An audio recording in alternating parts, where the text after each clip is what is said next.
ঝালদা শহরে টহলদারি শুরু করলো পুলিশ। ঝালদা শহরের বাস স্ট্যান্ড সহ আরো কয়েকটি জায়গায় টহলদারি চলে। ঝালদা মহকুমা পুলিশ আধিকারিক গৌরব ঘোষ, ঝালদার আইসি পার্থ সারথী ঘোষ সহ পুলিশের পদস্থ আধিকারিকেরা ছিলেন।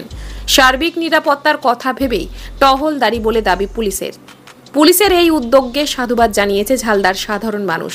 এই বিষয়ে ঝালদা পৌরবাসী অসিত কান্দু বলেন, পুলিশের এই টহলদারি সাধারণ মানুষ নিরাপদ অনুভব করে।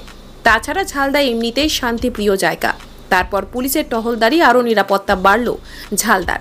তাই পুলিশের এই উদ্যোগকে সাধুবাদ জানাই। ভারতবর্ষে এখন প্রতিবেশী দেশ আমাদের পাকিস্তানের সঙ্গে যে লড়াই চলছে, সেই লড়াই যাতে আমরা অন্তপক্ষে শান্তিভাবে থাকতে পারি, পুলিশের যে কাজ করছে, লুটমার্চ করছে বা পুলিশ যেভাবে শান্তি শৃঙ্খলা বজায় রাখার চেষ্টা করছে, তার জন্য পুলিশকে অশেষ ধন্যবাদ জানাই।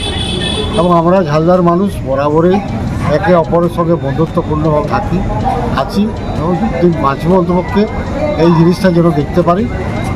ভারতবর্ষে কোথায় কী হবে না হবে জানি না, ঝালদার পক্ষে আমরা এক আছি।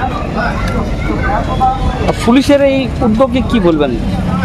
পুলিশের এই উদ্যোগ তো ভালো জিনিস, যাতে শান্তিশৃঙ্খলা থাকে পুলিশ সেই চেষ্টা করছে। পুলিশ তো আর অশান্তি চাইবে না।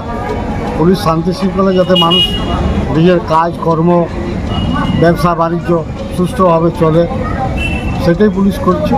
সেই জন্যই পুলিশকে অশেষ ধন্যবাদ জানাই।